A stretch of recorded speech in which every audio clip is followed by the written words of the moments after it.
Radio Mexicana, nuestras noticias, presenta.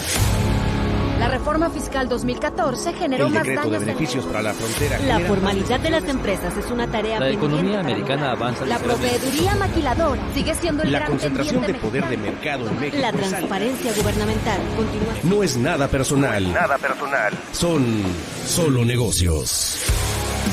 Solo Negocios Radio, las mejores entrevistas y análisis para lograr una toma de decisiones adecuada. Contáctenos. Correo electrónico. correo@solonegocios.mx. Página de internet. www.solonegocios.mx. Facebook. www.facebook.com/solonegociosmx. Twitter. @solonegocios. Y recuerde, no es nada personal, son solo negocios.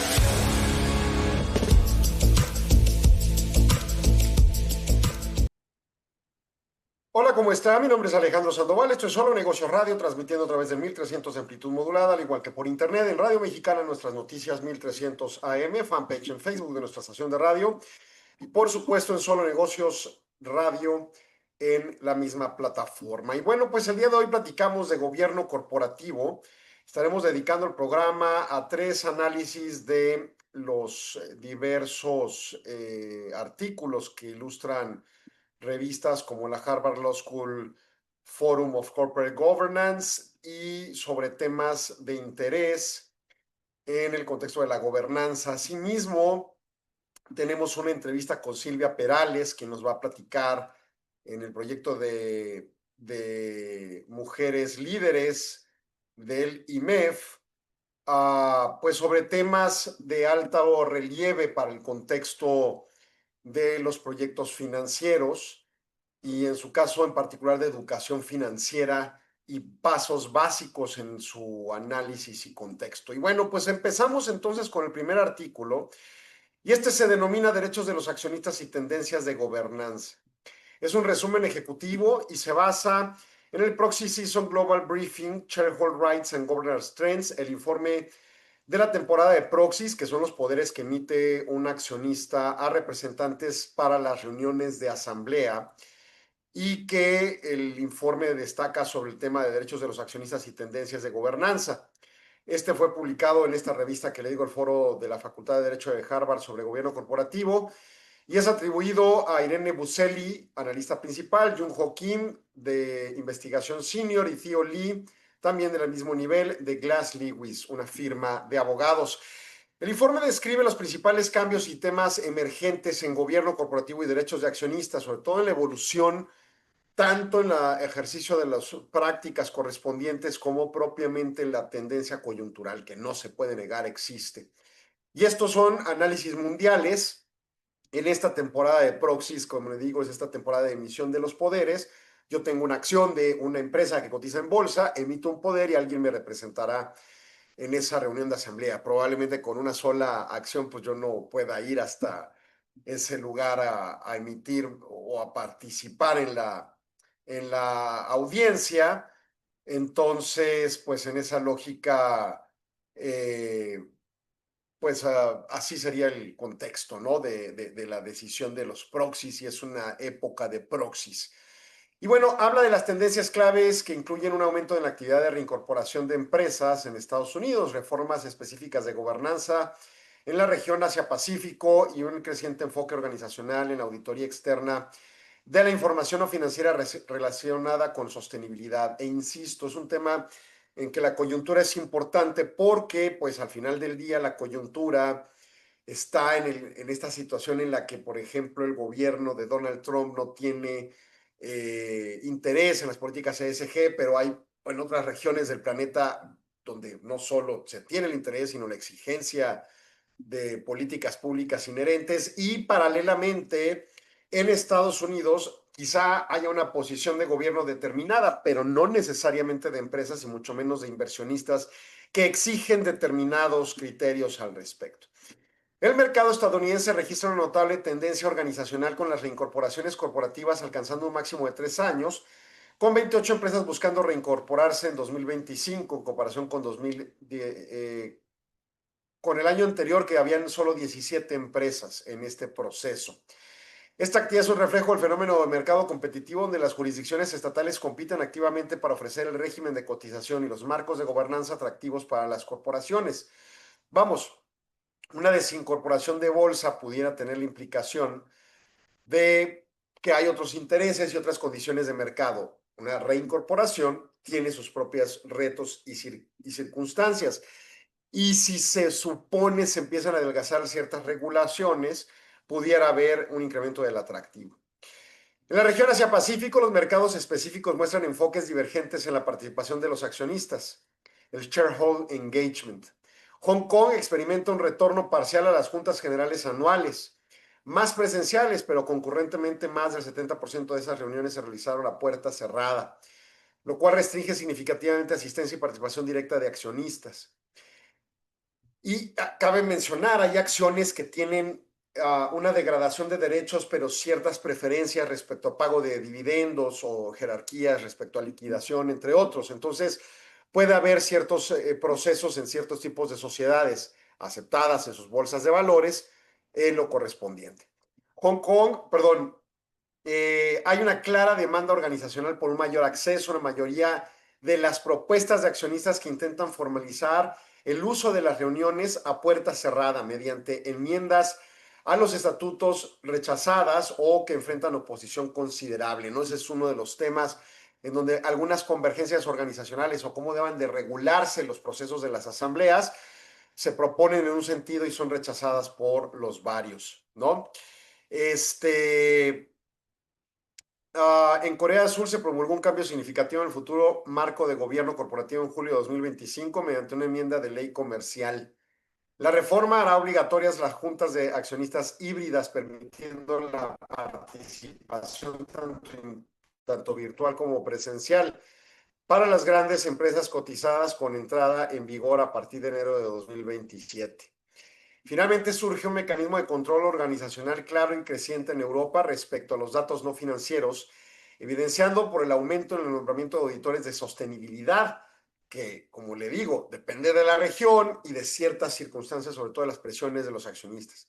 La tendencia es impulsada principalmente por la implementación específica en cada país de la Directiva de Informes de Sostenibilidad Corporativa de la Unión Europea. Allá las posiciones sobre sostenibilidad están muy sólidas y ante ello, pues obviamente se da un escenario donde empieza a destacar, ¿no?, lo que ocurre en cada región. Y digo, independientemente de la posición extrema del gobierno de Donald Trump respecto a las políticas ASG o los criterios de sostenibilidad, lo cierto es que siempre hay diferentes circunstancias y coyunturas en las regiones y entonces obviamente ese tipo de análisis pueden detectar diferentes escenarios o circunstancias a discutir sobre la temática. Las reincorporaciones corporativas en Estados Unidos alcanzan un máximo de 3 años, lo que indica competencia interestatal por regímenes de gobernanza favorables. La resistencia de los accionistas a las prácticas de reuniones a puertas cerradas subraya la demanda organizacional de mejor compromiso con los accionistas y accesibilidad a las reuniones. Corea del Sur establece estándares obligatorios de gobierno corporativo que exige reuniones híbridas de accionistas para grandes empresas a partir de 2027. La implementación de estas directivas de informe de sostenibilidad corporativa en Europa impulsa un nuevo mecanismo de control organizacional a través de nombramientos y presentación de informes de auditores de sostenibilidad y la fase inicial de información obligatoria de sostenibilidad entre principales empresas, las blue chips, no resultó en opiniones con salvedades, lo que sugiere un nivel razonable de preparación para el cumplimiento. O sea, las empresas están cumpliendo en cierto nivel. Puede haber modificaciones de políticas e incluso eventualmente puede haber modificaciones legales que reestructuren los requerimientos de informes o de auditorías. Pero lo cierto es que no es un hito de manera, vamos a decir, absoluto en el sentido de que ya desaparecen los criterios de sostenibilidad, ¿no? O sea, eso no está pasando. La perspectiva de reestructura organizacional sí es una cosa que tiende a ocurrir, sobre todo en la concesión de determinados derechos por los accionistas y ante ello, pues destaque de alguna manera la posición diferenciada de niveles de accionistas, de derechos degradados o de derechos incrementados, preferentes, les podemos llamar en algunos casos, o en algunas latitudes, y que también son temas a discusión. Y el asunto de Corea del Sur, pues este estándar obligatorio que por ejemplo en México ya está, en Europa ya está, entendería que en todo caso pudiera implicar que se extiende no solo para empresas que cotizan en bolsa, sino para grandes empresas aún no cotizantes de bolsa. Y ahí sí habría una tendencia. En Europa ya hay una obligación de prácticas de gobierno corporativo para empresas con más de 150 millones de euros anuales de venta. Y en el caso de México no existe, por ejemplo, o a mi conocimiento en Estados Unidos no existe. Pero habría una transición. Incluso en la mediodía de ayer veíamos en el en el Comité de Gobierno Corporativo IMEF, con la presencia de 3 extraordinarios abogados, amigos, Paul Márquez, Fernando Ortiz y por supuesto Ileana Martínez de la ANADE, quienes nos platicaron diversas perspectivas sobre las empresas familiares. Y había un planteamiento de que existe la intención de crear, por ejemplo, la obligación, no es una iniciativa de ley que esté tajantemente en este momento en el Congreso, pero está la iniciativa, la idea al menos, de que se les obligue a las empresas en general a tener protocolos familiares. Ante la disrupción que provoca, por ejemplo, que fallezca el pater o mater familia y pues de repente en la sucesión termine cerrando la empresa, termine detrimentándose el patrimonio y su participación sostenible en el desarrollo de la sociedad. Entonces, ante los retos que nos lleva, obviamente eventualmente tendremos legisladores que tengan la iniciativa, como está ocurriendo en Corea del Sur, como ya ocurrió en Europa, de incrementar cargas de este tipo. Y entonces, pues otra razón más de por qué preocuparse y ocuparse de llevar y desarrollar los temas de gobierno corporativo de una manera más asertiva. En fin, tengo que hacer un corte comercial. Volvemos en unos segundos. No se vaya, siguen Solo Negocios. Regresamos, no se vaya. Continúe en Radio Mexicana 1300 AM con Solo Negocios Radio. 53ª Convención Internacional IMEF, CIEFO 360. El futuro de las finanzas y el liderazgo. En un entorno global desafiante, el rol del CIEFO está cambiando. Ya no basta con dominar las finanzas. Hoy, se espera que los líderes financieros sean estrategas, innovadores y agentes de transformación. La Convención Internacional IMEF 2025 será el espacio donde se reúnen quienes están definiendo el futuro de las finanzas en México y el mundo. Abordaremos cómo los CIEFO enfrentan un contexto de disrupción tecnológica, incertidumbre geopolítica y presión por la sostenibilidad. Hablaremos de inteligencia artificial, automatización, modelos de gobernanza resilientes y liderazgo con visión 360. Todo en un escenario incomparable, Los Cabos, donde la reflexión estratégica se combina con la inspiración del entorno. No puedes faltar. Quiero, merezco, necesito estar ahí. Nos vemos del 19 al 21 de noviembre en la Convención IMEF, CIEFO 360. Regístrate ya en convención.imef.org.mx. Los Cabos te espera. El futuro también.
Continuamos en Solo Negocios Radio.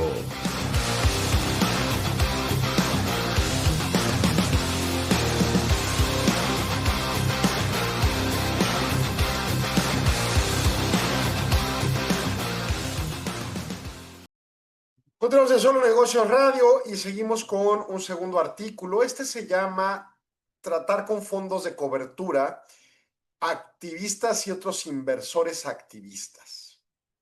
También publicado en el foro de la Facultad de Derecho de Harvard de Gobierno Corporativo y escrito por Martin Lipton, socio fundador de Wachtell, Lipton, Rosen & Katz, basado en el memorándum que hacen él y Steven Rosenblum, Caressa Cain, Elina Tetlerbaum, Loren Brossel y Ana Dimitrijevic, y analizan el panorama actual del activismo de los accionistas. El documento subraya que ninguna empresa es inmune a las campañas de activistas, independientemente de su tamaño o el rendimiento que brinde la operación de la empresa. Además, destaca la evolución de las tácticas y naturaleza persistente de los inversores activistas en el año 2025. Las campañas de activismo son más complejas con el tiempo. Las empresas pueden ser atacadas por manadas de lobos, dice el artículo, de fondos o múltiples activistas independientes que actúan simultáneamente. Cabe mencionar esto, un accionista en la bolsa, normalmente, pues es cualquier persona que tenga dinero y pueda comprar las acciones. Son compra de acciones prácticamente como las sociedades anónimas, ¿no? Y bueno, sí hay registros y demás. Y muchas de estas inversiones provienen de lo que llamamos inversión institucional, que son fondos de inversión. Y un fondo de inversión se construye con los recursos de accionistas individuales, otros de fondos de inversión, con propósitos específicos. Pensemos en las Afores. Una Afore tiene como propósito conjuntar los recursos que de manera obligatoria le retenemos al trabajador en su nombre y aportados por el patrón, una parte por el trabajador y otra parte por el gobierno. Y en su caso, con ello se anida este valor de recursos para su retiro. El propósito es juntar de manera obligatoria un recurso para el retiro. Más allá del éxito o no, de las Afores y lo que gusten, ese es el objetivo de ese fondo de inversión y se destina fundamentalmente a recursos públicos, a herramientas de inversión públicas tipo CETES, bonos de gobierno, etcétera. Y dependiendo de ciertos criterios jurídicos en la división de una misma Afore de las varias sociedades de inversión que construye o modelos de fondo de inversión, pues puede haber una cierta proporción que se puede invertir en empresas privadas siempre y cuando cumplan ciertos requisitos legales como las certificaciones AAA, entre otras cosas. Ante ello, el interés de esas inversiones, de meter su dinero en una empresa, tiene siempre como propósito buscar prevalecer el valor. O sea, poner en riesgo el capital no es algo factible. Aunque sea una proporción menor lo que se invierte, correr ese riesgo es ilegal, vamos a decirlo. Y habrá aquellos fondos mucho más conservadores y otros menos y tengan sus propios requisitos. Entonces, hay un fondo de inversión con dinero que entran a la bolsa, compran acciones de determinada empresa o que entran en algún esquema de inversión y ese esquema de inversión va a ocurrir conforme a los criterios de ese fondo específico, de esa Afore, por ejemplo. Entonces, ante ello, pues obviamente eso es un ejemplo del tipo de fondo de inversión con una mecánica específica y un interés concreto. Si de repente llegara a una empresa donde haya Afores y se ocurriera ejercer actos que fueran contra de las estimaciones de conservadurismo del valor del capital que pudiera tener esa Afore, pues retirarían sus inversiones, ¿no?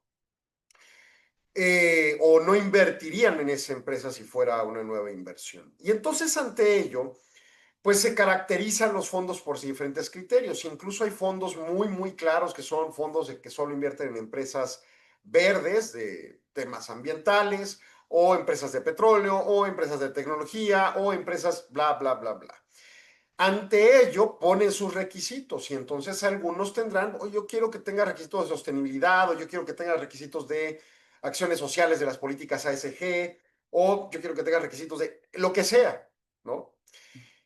Y entonces es a lo que se refiere la lectura del artículo. Ellos detectan que hay un activismo por parte de estos grupos y entonces se conjuntan con intereses similares o ya sean fondos o activistas independientes y de manera simultánea imponen criterios en las asambleas.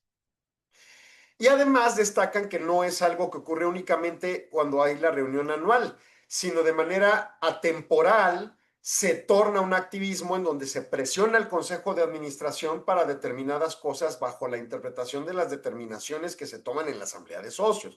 Asamblea de Socios una vez al año y constantemente está el Consejo de Administración operando y obviamente la empresa. Y entonces al Consejo de Administración es el que van y se le señala los requerimientos de las interpretaciones que pudieran tener hacia sus intereses.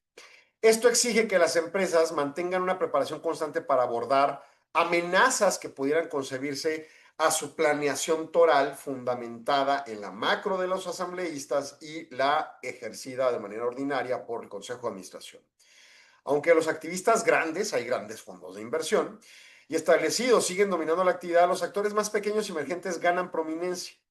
Estos nuevos activistas pueden obtener una atracción significativa a través de una cobertura mediática amplia y un tiempo real de ejercicio, lo que les proporciona publicidad gratuita y les ayuda a construir una reputación y argumentos que se compran en el mercado. La tendencia combinada con la sofisticación de los activistas para ocultar la acumulación de acciones significa que las empresas pueden enterarse de la participación de un activista a través de las noticias en lugar de una comunicación directa. Porque, bueno, pues compran las acciones en la bolsa y entonces no necesariamente tienes un registro automático de saber quién compró qué acción hasta que hay ciertos procesos normativos. Y entonces de repente un activista que te das cuenta que tiene unas cuantas acciones, de repente ya tiene acciones donde puede tener un peso en las determinaciones de la asamblea. Y bueno, de nuevo, pues son los dueños de la empresa, pero han creado un consejo de administración y un ejercicio de prácticas de gobierno corporativo para guiar la planeación estratégica. Y entonces, de repente, llegar con ideas alternas pueden tener implicaciones para la empresa. El documento señala que las reglas del Universal Proxy, del poder, no han aumentado necesariamente las tasas de éxito de los activistas en las urnas, pero sí aceleran el ritmo de ciertos acuerdos. O sea, habrá posiciones que desean, pero no necesariamente fructifican en el promedio de todas las determinaciones, pero empiezan a avanzar en los acuerdos. También menciona que se están desdibujando las líneas entre el activismo de los fondos de cobertura y el capital privado, con algunos fondos activistas que se convierten en postores y otros factor relevante en el uso creciente de las propuestas no financieras como las relacionadas con la sostenibilidad o el capital humano para obtener un apoyo más amplio. La clave para prevenir o responder a un ataque activista es la preparación previa. Esto incluye realizar evaluaciones de vulnerabilidad de forma regular, mantener una sólida reserva de posibilidades candidatos a directores y garantizar una supervisión eficaz de la junta directiva del Consejo de Administración y una planificación de la sucesión. La capacidad de una empresa para montar una defensa efectiva está directamente relacionada con su postura proactiva y un equipo de respuesta cohesionado. Ojo, esto suena a una lucha entre accionistas y Consejo de Administración, y al final del día los accionistas pueden determinar que el Consejo de Administración es cambiado, ¿no? Entonces, pues de alguna manera, plantea más allá de, o sea, tenemos a los gobiernos y a sus políticas públicas y hay que estar atento en el cumplimiento normativo y las implicaciones y bla, bla, bla, pero en un momento dado es importante destacar que hay ciertos criterios que se tienen que trabajar para también con las relaciones con los accionistas. Puede haber una familia, ¿no? Por medio de un protocolo familiar que tenga ciertas acciones y también tengan ciertos intereses. Y luego si hay una sucesión en la familia y los nuevos accionistas, que son los sucesores, pues de repente tienen ideas diferentes, puede haber trastabillas en la empresa, ¿no? Una distorsión a su sostenibilidad o a la aportación correspondiente de la sostenibilidad. Se debe establecer un equipo de respuesta central en tiempos de paz. Este equipo debe incluir a oficiales internos clave y asesores externos, como abogados, asesores financieros y firmas de relaciones públicas y de solicitud de poderes. Es fundamental el monitoreo constante de la actividad comercial, el sentimiento de los accionistas, o sea, su confianza, su sensibilidad a los acontecimientos, y los informes de medios para detectar tempranamente posibles amenazas, ¿no? Que de repente te estén comprando acciones en algún grupo determinado. Recordemos GameStop, ¿no? Aquella empresa que pues sí le estaban trabajando de una forma con los cortos, que es un esquema de compra de acciones para degradar su valor y con eso inversamente ganar el fondo de inversión, y de repente entraron un grupo de activistas jóvenes que lucharon en contra de ese tipo de posiciones y provocaron que la empresa subiera su valor de manera exuberante por la gran compra de acciones y reventaran el fondo de inversión. Digo, yo no lo hablo en el sentido de defender al fondo de inversión, realmente no tengo un interés al respecto, pero lo que sí me interesa es que la empresa se sostenga en el tiempo. Por ejemplo, GameStop, su modelo de negocio ya no existía porque era la renta de videojuegos cuando ya todo es en línea, ¿no? Y entonces, si no hay una evolución, pues entonces pues, la empresa tendrá que cerrar. Pero el asunto es, ese tipo de acontecimientos ocurren, sobre todo las empresas que cotizan en bolsa o las que están abiertas a la recepción de este tipo de fondos. Y entonces hay que saber hasta qué límite tienes el deseo de asimilar posiciones nuevas de este tipo, ¿no? Mantener relaciones sólidas y credibilidad con los inversores e instituciones es crucial. Las empresas deben interactuar de manera proactiva con los gestores de cartera y los departamentos de gobernanza de los principales inversores institucionales. Una estrategia a largo plazo bien articulada para la creación de valor junto con una comunicación transparente a menudo puede persuadir a los inversores para que apoyen a la junta directiva y a la gerencia de la empresa en lugar de las propuestas a corto plazo de un activista. La decisión final de interactuar, negociar o luchar contra campañas de activistas es un arte que el Consejo de Administración tiene que estar preparado para desarrollar a ese nivel de empresas. No es una ciencia y depende de varios factores, sobre todo muchos subjetivos. Una empresa debe estar preparada para defenderse enérgicamente si no es posible un acuerdo razonable, pero también estar abierta a la negociación y resoluciones pragmáticas alineables a la planeación estratégica a largo plazo de la empresa. No se trata simplemente de negarse, pero tampoco de abrirse de una manera insensible que lleve a la empresa a escenarios pues innecesarios, ¿no? Ese sería como el resumen del artículo. Bueno, yo voy a corte, regreso en segundos, no se vaya, siguen Solo Negocios. Regresamos, no se vaya. Continúe en Radio Mexicana 1300 AM con Solo Negocios Radio.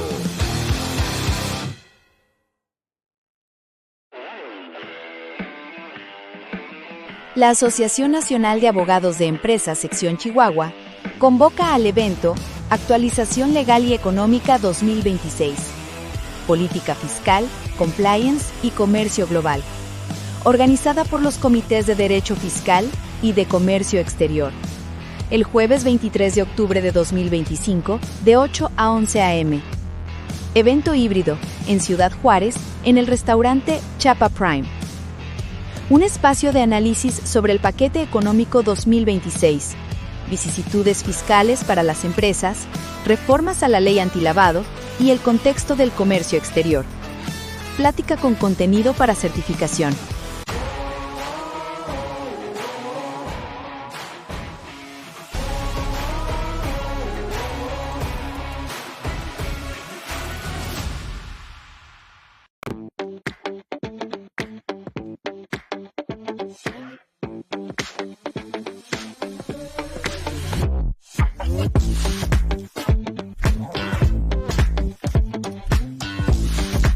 Nuestro trabajo consistió en un análisis geoespacial para identificar los niveles de inclusión financiera a nivel municipal en todo el país.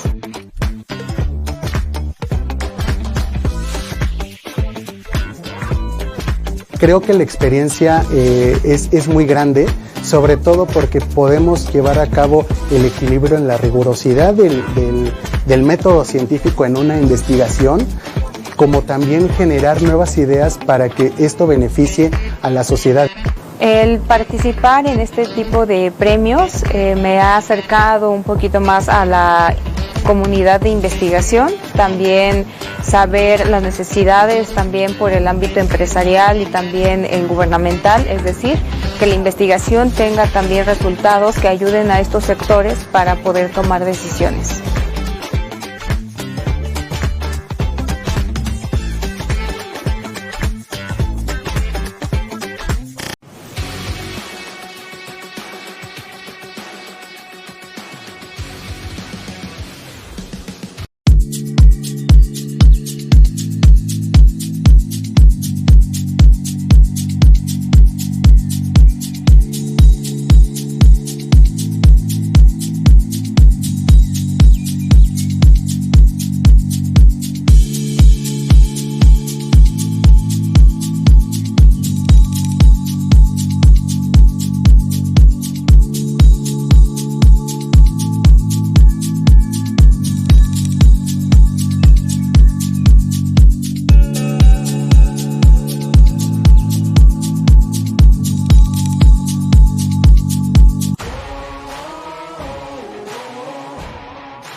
Continuamos en Solo Negocios Radio.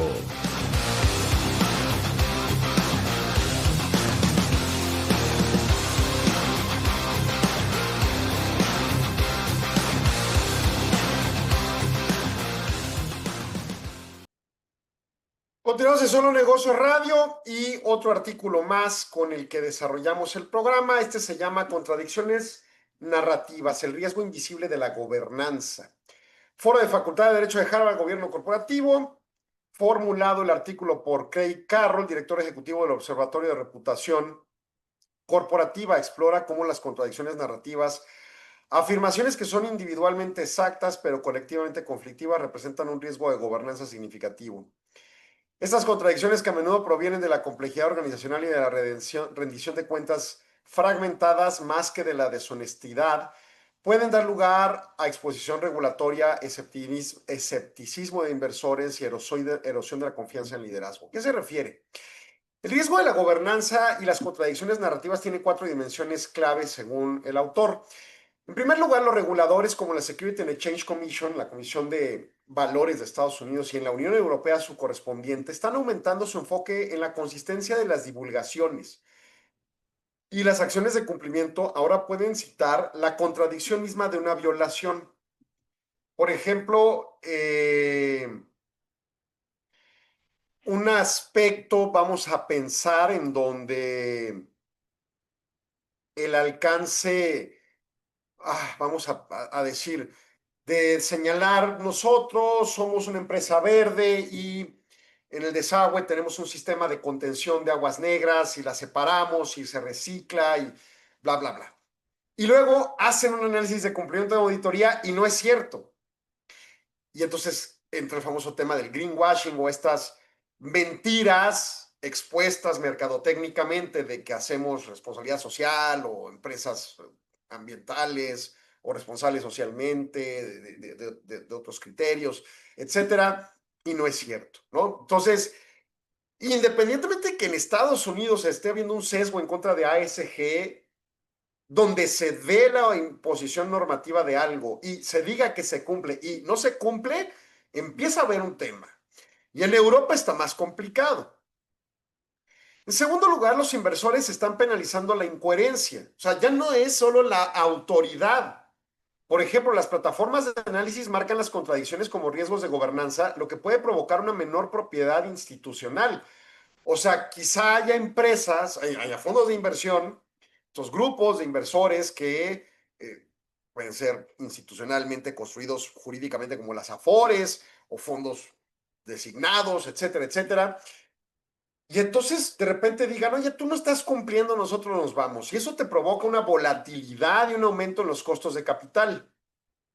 Y ese es el problema. O sea, los movimientos de los... Tú puedes decir, bueno, pues que sea el accionista si no quiere. Pero si se va y los demás accionistas dicen por qué se fue y empieza a haber temas que pueda generar suspicacia y volatilidad del valor de la empresa y por ende aumenta el costo de capital y tú tienes deuda y de repente te aumenta el costo, pues ya estás en un problema, ¿no? Ya te puede distorsionar tu estructura financiera. Entonces ya vimos a las autoridades, ya vemos ahora a los fondos. En tercer lugar, las contradicciones pueden socavar la estrategia de la empresa, ya que los compromisos y datos que chocan pueden confundir a quienes toman las decisiones y estancan la ejecución. En la misma empresa, ¿no? Oye, nosotros somos una empresa verde que hace esto, esto y esto. Y de repente alguien adentro, oye, tengo que cumplir y estoy obligado a decir sobre estos temas, pero no lo cumplimos porque aquí estamos pues nomás desechando el agua del desagüe y X, ¿no? Y puede haber conflicto interno también de repente. Finalmente, las contradicciones, aunque no nazcan con intención maliciosa, pueden tener consecuencias graves como las declaraciones erróneamente y deliberadas. Y entonces, una empresa que presume algo hacia favor del público, de la sociedad o de su comunidad, y de repente entra en contradicciones, y de repente entra en gravedades, y de repente se pone en grave riesgo. 2 estudios de caso ilustran lo que está en juego al gestionar estas contradicciones. La crisis del Boeing 737 MAX es un ejemplo clásico de riesgo de contradicción, donde las advertencias internas sobre la seguridad chocaban con las garantías públicas que exponían. La contradicción no gestionada condujo a graves sanciones regulatorias, daños financieros y el colapso reputacional de la empresa, aunado a fallecimientos indebidos. En cambio, Microsoft, por ejemplo, es más constructivo. Cuando se enfrentó al escrutinio por las inconsistencias entre sus compromisos públicos ASG y sus realidades operativas, la empresa respondió con una supervisión mejorada por parte del Consejo de Administración, revisiones de sostenibilidad frecuentes y auditorías externas para conciliar sus divulgaciones. No solo es decir soy verde o soy socialmente responsable, sino comprobar que lo ejerces. La respuesta demuestra una coherencia narrativa y requiere una gobernanza dinámica y transparente anclada en el compromiso de la Junta y no permitir que la incoherencia te genere conflicto. La Junta Directiva tiene un papel crucial para desempeñar en la gestión del riesgo. Al tratar las contradicciones como una categoría de gobernanza distinta, el primer paso es reconocer y clarificar las contradicciones de tres tipos: las técnicas, puntos de datos en conflicto; las estratégicas, el desalineamiento de los compromisos; las temporales, las declaraciones obsoletas. De repente, la declaración del reporte financiero y reporte de sostenibilidad tiene 10 años, digo, el de sostenibilidad no, ¿verdad? Pero el financiero tiene 10 años, de repente tiene párrafos copiados y ahí están declaraciones obsoletas, ¿no?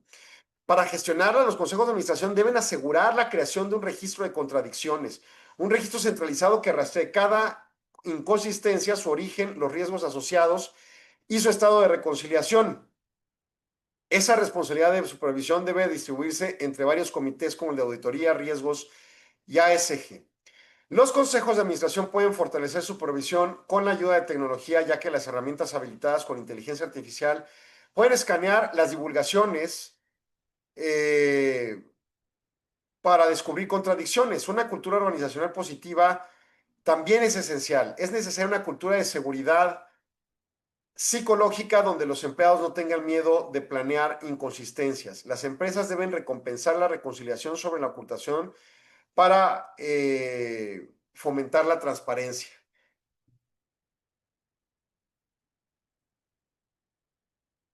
Una vez que se identifican las contradicciones, los consejos de administración deben establecer protocolos de reconciliación claros que incluyan marcos para escalada y pautas para gestionar comunicaciones con las partes interesadas.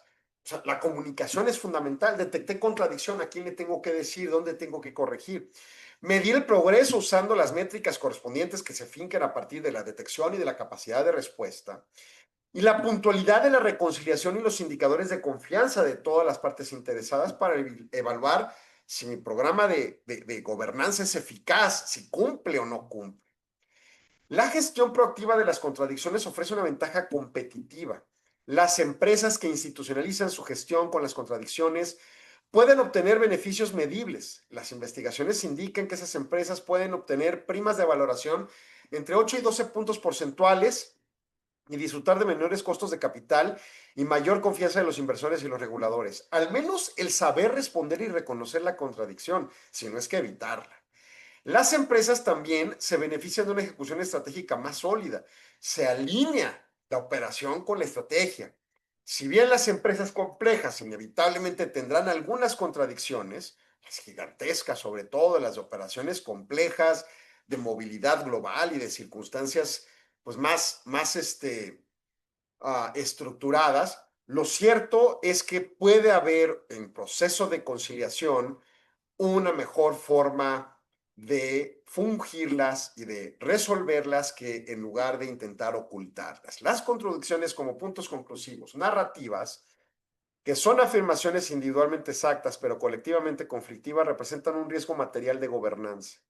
Las contradicciones pueden llevar a la aplicación de medidas regulatorias, sanciones a los inversores y socavar las estrategias comerciales. Los consejos de administración deben de institucionalizar la supervisión de la contradicción mediante el conocimiento, clasificación y seguimiento de las inconsistencias, con registros centralizados.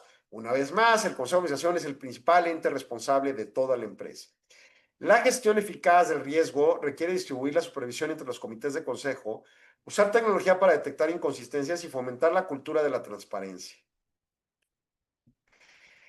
La gestión proactiva de las contradicciones narrativas pueden generar una ventaja competitiva, incluidas primas de valoración y mayor confianza por parte de las diferentes partes interesadas. No hablemos nada más de los inversores, o sea, de cualquier parte interesada, desde el gobierno hasta los propios empleados o hasta los proveedores, si quiere usted, ¿no? Entonces, ahí las recomendaciones clave de gestión de temas que ocasionalmente pues no es el quid, ¿no? No es el principal de atención y de repente resulta que una consecuencia tras otra puede generar alteraciones y graves circunstancias a la empresa. Ese es el tema, ¿no? No se trata nada más de una posición de presión ASG y estas cosas, sino propiamente pues de una posición más asertiva en el trasiego de reconocer errores o de incluso si fueron intencionales, corregir el rumbo, porque las consecuencias hasta jurídicas pueden traer implicaciones de quebranto completo en la operación, ¿no? Ese es el alcance de este tema y pues de lo que en este artículo se narra y se conmina a las empresas a generar ese desarrollo. Entonces, vamos concatenando poco a poco más temas de gobierno corporativo que nos van dando cuenta con precisión, pues de lo que este Consejo de Administración, responsable completo de la operación, debería de realizar. Y ante ello, pues promover alcances de un eslabón bien sólido de resiliencia si es menester, ¿no? Bueno, yo voy a corte y regresamos con Silvia Perales. Ella es miembro de IMEF, del equipo de Mujeres Líderes. Es un proyecto especial para impulsar la equidad dentro de nuestro organismo.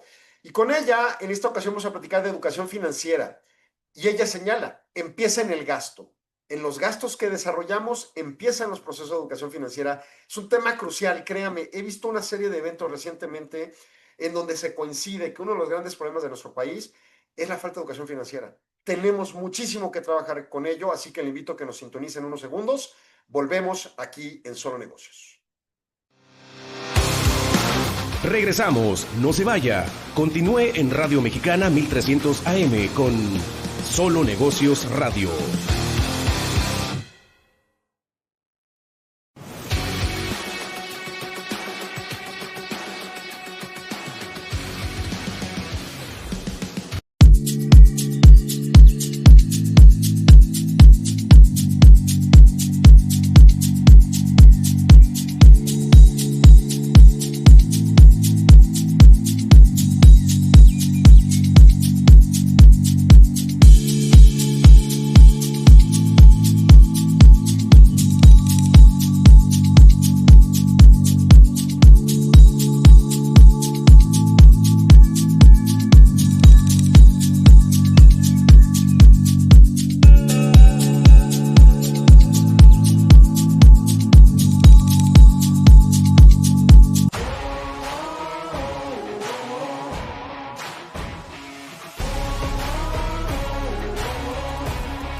Quincuagésima tercera Convención Internacional IMEF, CIEFO 360. El futuro de las finanzas y el liderazgo.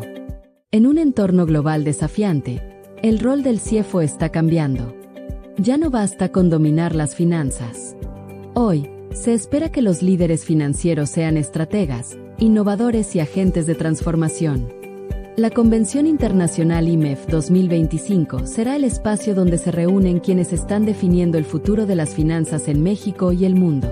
Abordaremos cómo los CIEFO enfrentan un contexto de disrupción tecnológica, incertidumbre geopolítica y presión por la sostenibilidad. Hablaremos de inteligencia artificial, automatización, modelos de gobernanza resilientes y liderazgo con visión 360. Todo en un escenario incomparable. Los Cabos, donde la reflexión estratégica se combina con la inspiración del entorno. No puedes faltar. Quiero, merezco, necesito estar ahí. Nos vemos del 19 al 21 de noviembre en la Convención IMEF, CIEFO 360. Regístrate ya en convención.imef.org.mx. Los Cabos te espera. El futuro también.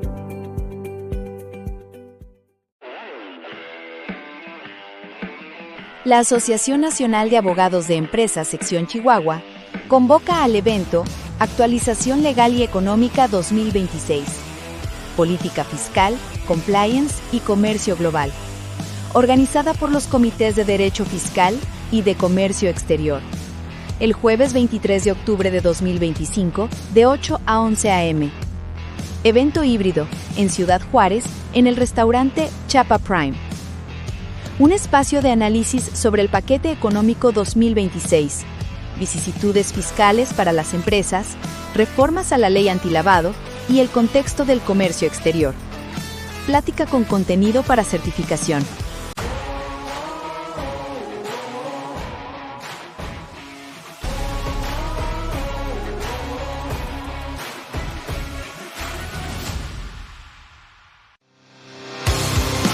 Continuamos en Solo Negocios Radio.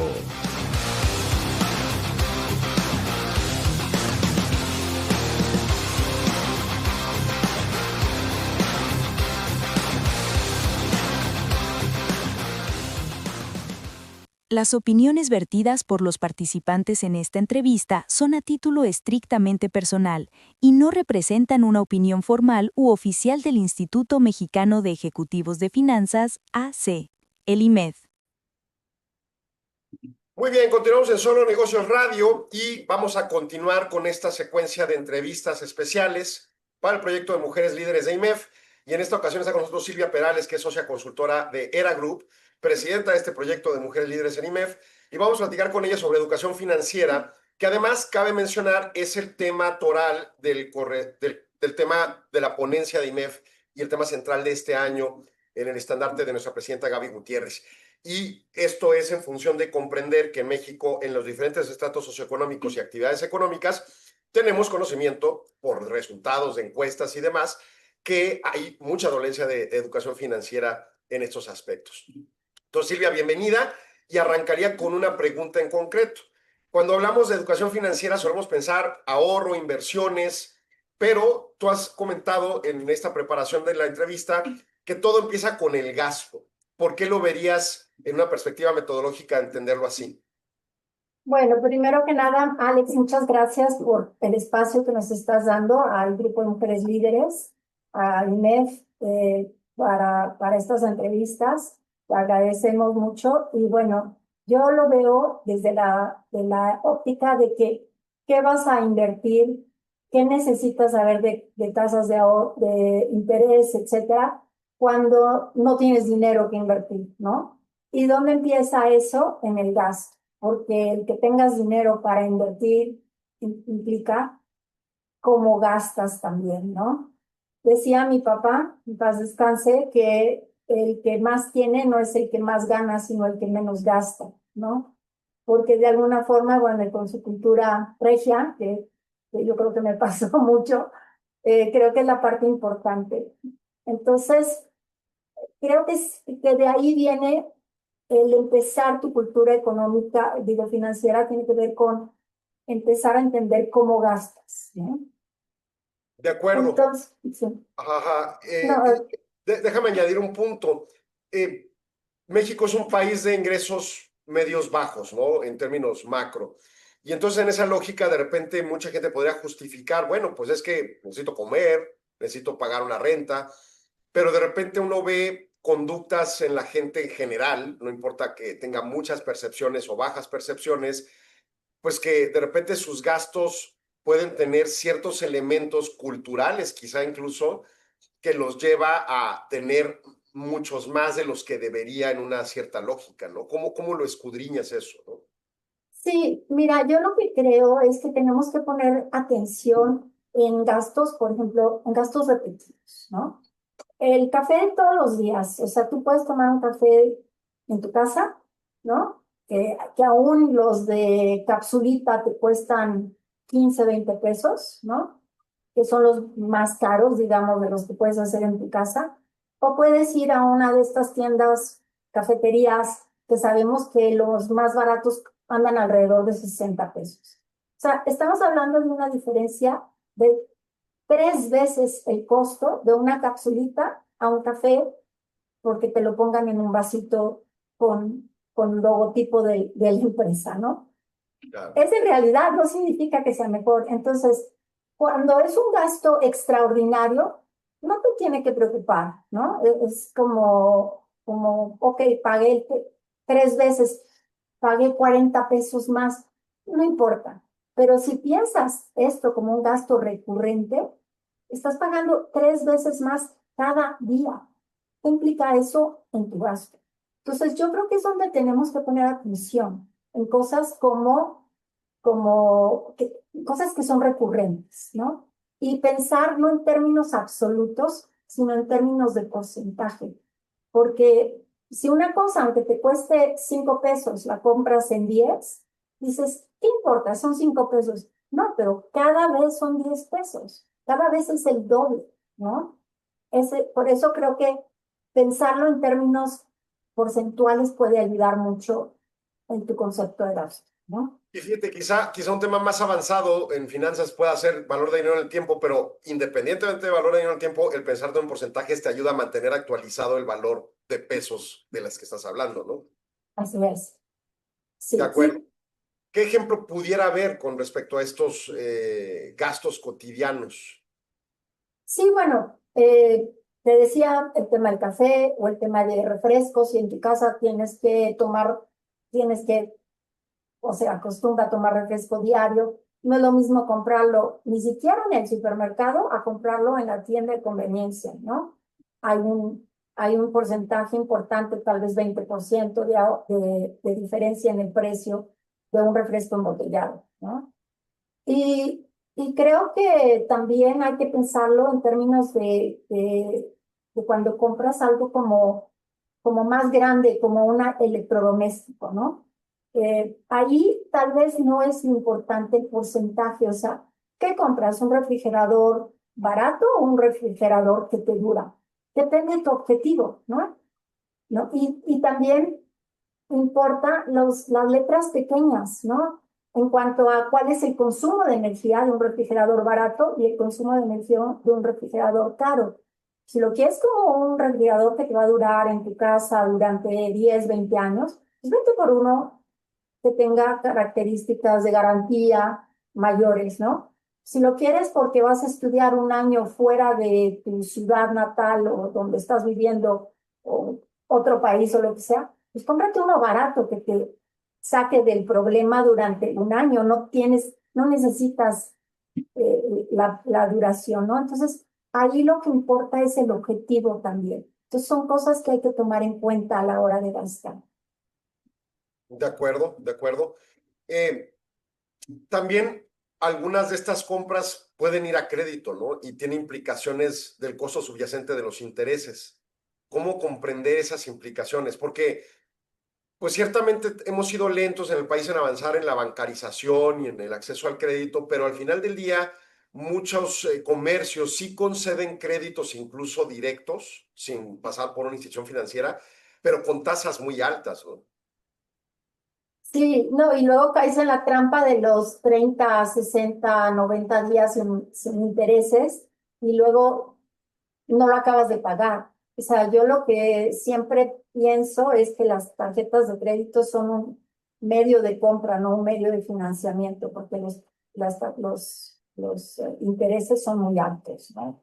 ¿Cómo Entonces, funcionaría un medio de compra o como medio de siempre, compra? como medio de compra es simplemente tú firmas, pero pagas al final del mes todo lo que compras. O sea, Ok. siempre estás pagando. Así no te cuesta además, porque si no, acaba siendo un gasto.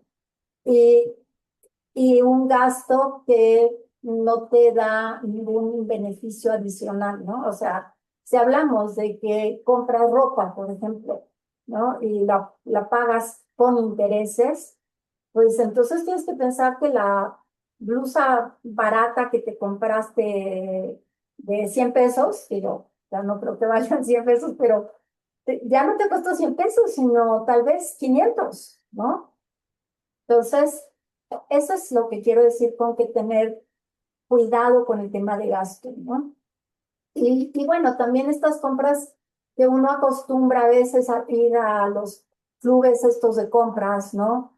Típicos, y entonces compras por montón, cosas que no vas a usar por montón. O sea, eso vale la pena cuando es papel de baño, servilletas, cosas que te pueden durar para siempre.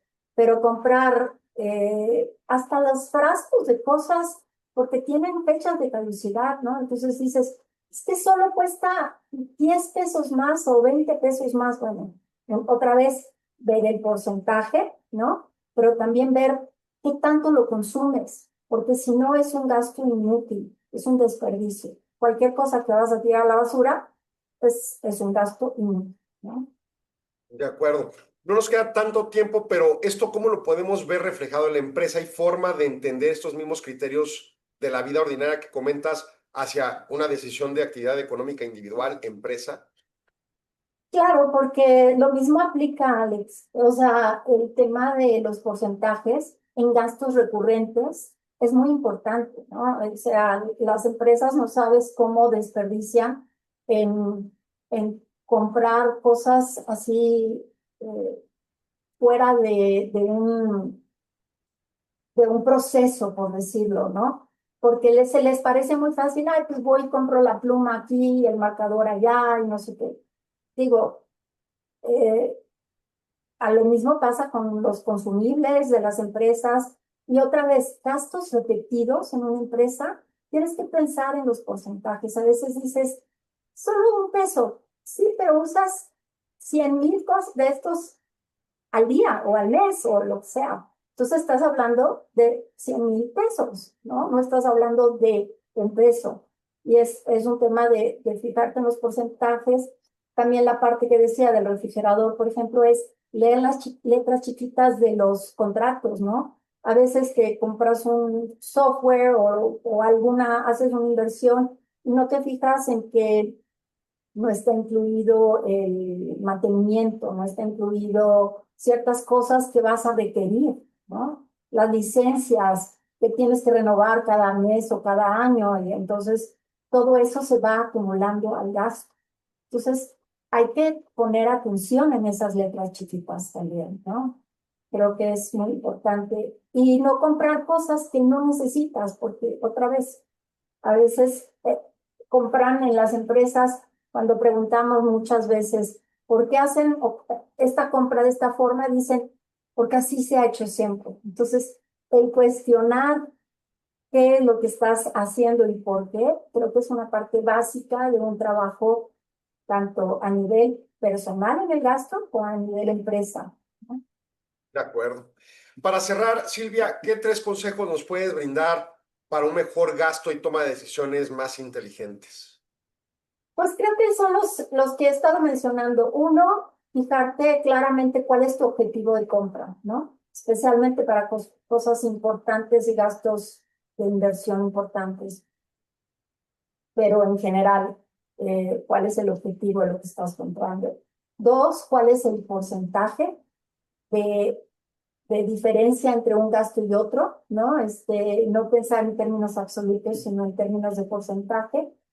Y tratar de verdad no pagar por cosas que no usas, ¿no? O sea, ser más racional en eso de solo son, no importa si son 5, 50 o lo que sea, es un gasto.